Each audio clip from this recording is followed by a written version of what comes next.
Mais les Africains ne savent pas se vendre. Les Africains doivent le mettre sur la place publique. Mais en termes de datation, la civilisation africaine, elle est top. En termes d'expertise, de handcraft, de tout ce qui est artisanat, de tout ce qui est fait à la main, de tout ce qui est pensé, parce que rien n'est fait par hasard, même au niveau de l'art africain, de rien. En tout cas, les anciens Africains, hein. Les nouveaux, bon, c'est un peu différent, je pense. Les nouveaux veulent trop s'assimiler, là. Ils ne savent même pas ce qu'ils ont. Mais ça, je leur dis, est-ce que vous savez ce que les Blancs auraient fait avec s'ils étaient nous? Aïe, aïe, aïe. S'ils avaient ce qu'on a là,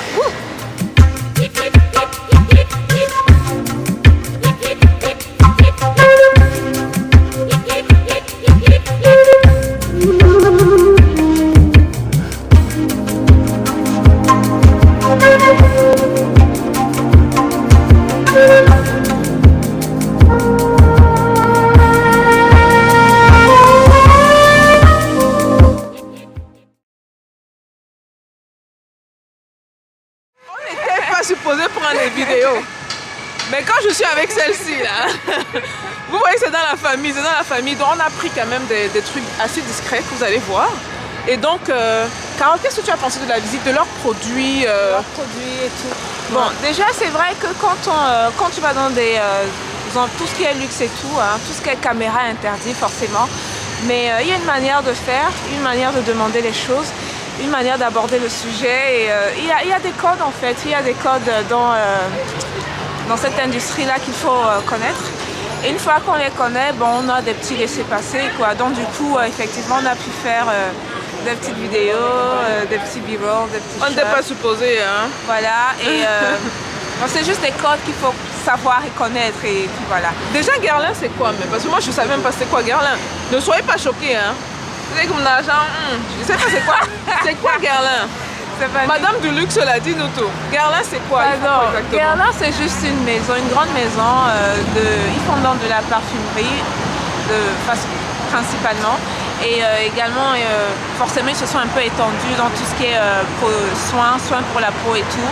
Mais leur cœur de métier reste de la parfumerie, tout ce qui est senteur, odeur et puis voilà quoi. Et moi, ce que j'aime beaucoup chez Guerlain, et justement, vous allez le voir, il personnifie le produit.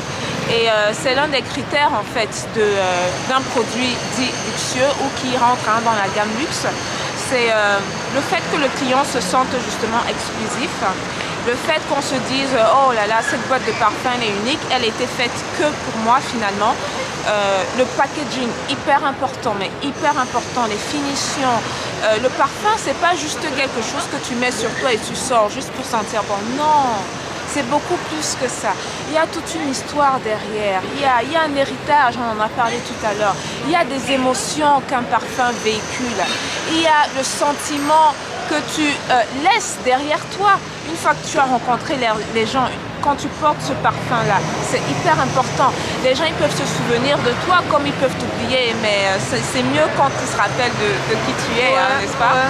Ouais. Et puis c'est tout ça, quoi. Le parfum, c'est pas juste et je m'en vais. Non. Mais tu as vu comme la partie où elle nous présentait les pièces qui ont été offertes, elle mettait vraiment l'accent sur l'année. Elle va dire 1800, c'était créé en 1800. Et là, je me dis, mais comment sont-ils autant fiers de ce qui était créé en 1800 et ils mettent autant de valeur? Parce que si on regarde par exemple 100 ml ou 200 ml, les prix c'est dans les 200-300 euros. Quand je dis comment ils sont fiers, quand je dis comment ils sont fiers, c'est pas négatif. C'est juste pour nous dire que vous là, vous avez des produits qui avaient 500 ans, 1000 ans, 2000 ans. Et vous négligez. Et vous négligez. Incroyable. Et vous négligez. Incroyable. Non, incroyable quoi. Ben, écoutez, les gars, on travaille dessus. Là, ça, c'est l'experte du luxe de la famille. Arrête elle de est dire vraiment. Ça. Toi aussi. C'est l'experte du luxe. Je connais le luxe, mais pas le genre là. C'est pas la même chose. Là, on voulait essayer de faire une dernière grande maison. Si on peut la faire, tant mieux. Si on peut pas la faire, on va vous laisser savoir, ok? Let's go. Bon les gars, ce que je veux également vous montrer à travers cette partie, c'est quoi? Là, on est devant Louis Vuitton et je pense que ça, c'est le gros magasin de Louis Vuitton. C'est le headquarter. Comment dire headquarter?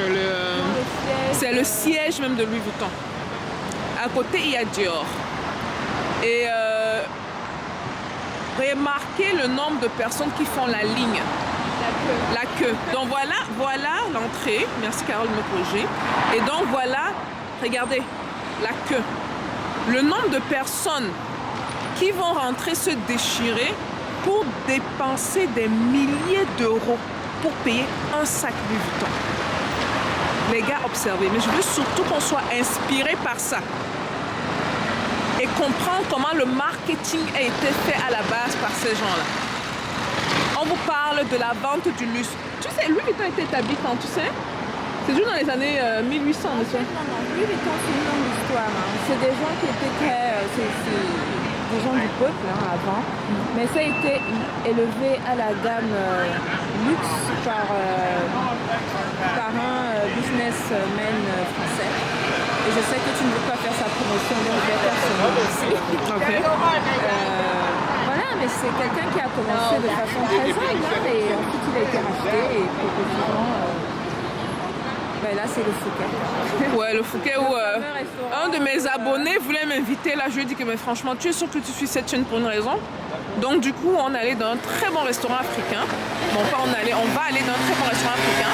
Et peut-être je veux sortir une vidéo dessus. Hein. Vous allez voir. Non. Écoutez. Stéphanie ne va pas au Fouquet. Non, je ne vais pas. Donc, si vous voulez m'inviter, vous voulez m'impressionner, un bon restaurant africain chic. Ok? Bon restaurant africain, mais chic, hein, s'il te plaît. Pas juste un truc chic, bien, mais africain. Donc, je disais par rapport à Louis Vuitton, je veux vraiment qu'on comprenne. J'aimerais ça qu'on s'inspire. Hein. Donc, je vais retourner la caméra vers nous. Ça va au-delà de juste venir filmer et dire que ben voilà, on a filmé et tout. J'aimerais vraiment ça qu'on s'inspire. D'après toi, tu penses qu'ils ont pu travailler leur marque à ce point comment est-ce qu'ils ont pu passer d'une petite marque, des gens qui étaient lancés par monsieur, madame, tout le monde, à quelque chose, vous avez vu tout à l'heure, la ligne est ridiculement longue. Ça fait le tour de l'immeuble, les gars. Les gens sont prêts à se mettre en ligne pour dépenser des milliers d'euros. Pour payer leur sac. On te dit, fais la queue sous le froid, parce qu'il fait froid là, on a un manteau. Ouais. Et tu vas claquer 3 000, 4 000 euros, comme ça, quoi. Mais moi, je trouve que c'est un coup de maître, quoi. Honnêtement, moi, j'adore. Moi, je kiffe grave. Elle kiffe grave. Mais moi, tu sais que je suis vraiment au niveau de l'histoire, de comment est-ce qu'ils sont partis de rien pour arriver là, afin que les Africains s'inspirent également de ça. Hein. Déjà, il faut comprendre que ça ne s'est pas fait du jour au lendemain. Parce que tous ceux qui veulent avoir un gain rapidement, tout de suite et maintenant, c'est pas dans le luxe hein, qu'il faut faire. Non, ça a pris du temps et il y a un travail d'éducation à faire par rapport à la population, leur faire comprendre que des choses bien faites, des choses qui prennent du temps, des choses qui demandent de la précision, des choses qui finalement vont durer hyper longtemps parce que c'est tellement bien fait, c'est pas du bas de gamme. Ça vaut la peine de dépenser de l'argent pour. Cara dit que ça vaut la peine de dépenser l'argent pour. Bah oui, je suis d'accord. Je suis d'accord, surtout quand c'est africain. Surtout, le truc c'est que les Africains auraient même dû être les premiers à le faire. C'est ça le truc, ouais. Parce que un produit comme celui-là, un bon sac, tu pourras le donner à ta fille, qui pourra le redonner à sa fille, et ainsi de suite. Et moi, je sais que nous, on a vraiment ce sens-là de la qualité, du travail bien fait, de l'excellence, déjà par nos parents, par notre mère, qui elle-même a des pièces uniques. Hein, donc, on sait très bien tout de suite, ça nous prend une moitié de seconde, reconnaître le vrai du faux. Donc, voilà. Elle, c'est pas moi. Moi, je demande d'abord qui a fabriqué. Tu es sorti du même ventre que moi. Je demande toujours qui a fabriqué. Quand on entend un nom bizarre, là, je dis, oh, ok, on reste poli, oh, c'est cool, c'est pas mal. Mais c'est pas pour moi, non. Ok. Et là, les gens, ils font la queue sous le froid. Sous le froid, les gars. Il fait pas chaud, hein. Well, Paris, you know. Most people don't know that. La plupart des gens, ils savent pas qu'il caille en fait. Il fait froid ici, purée. Il fait froid. Donc pour venir par rapport à Louis Vuitton et au luxe, oui c'est très important de garder ça en tête. Et tout à l'heure, on disait comment est-ce que...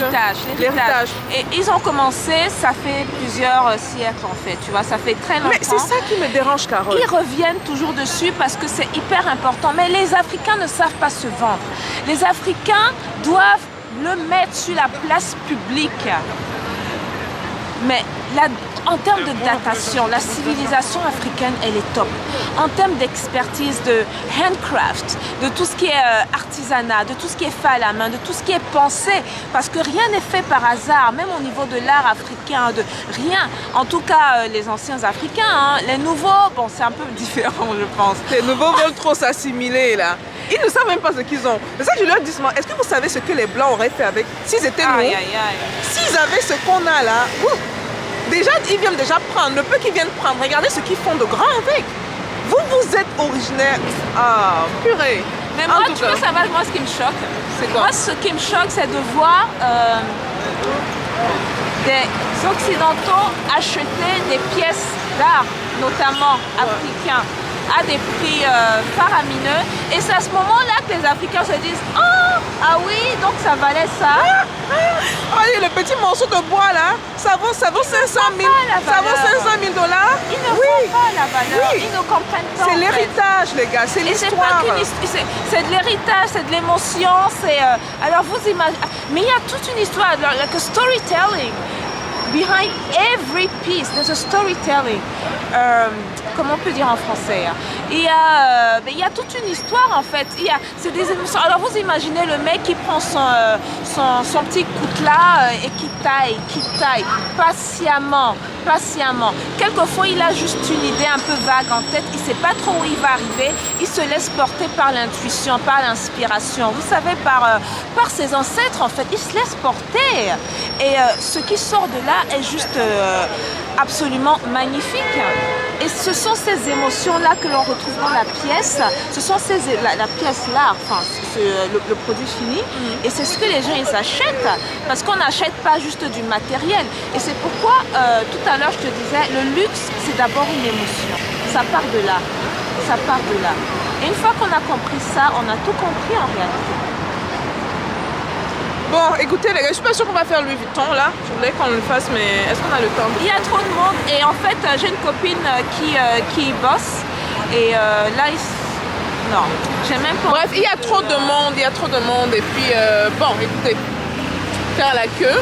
Bon, peut-être pour Stéphanie, on va faire une exception parce que Stéphanie, c'est Stéphanie quand même quoi. C'est un business. Ils ont dû voir les vidéos là où j'ai dit vous portez les Louis Vuitton, pourquoi? Et là on me voit dans la boutique là, ils vont dire mais c'est elle là? Là tu vas voir la secrétaire, attrapez-la, Là voilà, elle est là, elle est enfin en France. L'anti-Louis Vuitton, ouais. Bon, je n'ai rien contre eux, franchement, pour dire la vérité. Il faut apprécier que quand quelque chose est bien fait, c'est bien fait. Non, c'est très bien. Quand c'est bien fait, ok? Donc je n'ai rien contre ces marques-là, ils font du très bon boulot. Moi, ce que je nous demande de faire, c'est de faire cela et mieux. Parce que si on doit vraiment rentrer dans la définition du luxe comme Carole l'a défini, on marque tout, il y a tout. Il y a le savoir-faire, il y a l'historique. All the boxes are checked. En dehors peut-être du fait qu'on ne sache pas se vendre, je pense que c'est ça le plus gros. En fait, c'est ça le problème. On ne sache pas se vendre. Et puis au niveau du marketing, comment présenter le visuel est crucial. Et les Africains, on doit vraiment travailler au niveau du visuel, de comment on présente la chose et ce qu'on doit dire, le storytelling that goes with it. Tout, on doit travailler dessus, c'est se vendre en fait, ça on ne sait pas faire. Mais au niveau du fond, le contenu même, Bon, on va apprendre, écoutez les gars, c'est pour ça également qu'il y a parlant de business. Hein. On est là pour vous apprendre, mettre l'accent sur certains aspects de certains trucs dont on ne parle pas. Et que beaucoup ne savent même pas comment se vendre et tout, c'est pour ça qu'on est là. Et tout ce qui touche au luxe africain et tout, c'est sûr que vous allez très souvent voir Carole dans les vidéos. Parce qu'il faut qu'on mette ça dans nos têtes. Il faut qu'on réalise que ce qu'on a vaut de l'or. Si des pièces qui ont 200 ans, 100 ans, se vendent à, je sais pas trop, 200 000 €, 250 000 $, imaginez si vous amenez sur la table une pièce qui a plus de 1000 ans d'histoire. Une pièce, on a même des pièces qui ont plus de 5000 ans. On va du côté de l'ancienne Égypte. Hein. 5000 ans en Afrique, les gars. 5000 ans d'histoire, 6000 ans. Apprenons à nous vendre. Voilà un peu tout pour la vidéo. J'espère que vous avez aimé. On est bien à Paris. Je suis avec ma famille, comme vous l'avez vu. Et donc voilà, qu'est-ce que vous pensez? Est-ce que vous pensez que le luxe, c'est quelque chose avec quoi les Africains devraient flirter? On a déjà tout, n'oubliez pas. Est-ce que vous pensez que c'est pour les autres? N'oubliez pas que le but également, en dehors de l'art, je sais qu'il y a beaucoup de gens qui sont dans l'art qui vont dire que c'est pas une toi et l'argent. Oui, le but également c'est de se faire l'art. Hein, Caroline, n'est-ce pas? Quand on dit l'art, elle est la luxueuse là, elle dit non, elle dit je dis pas l'art, l'art, on se fait l'art. Non, mais en matière de luxe,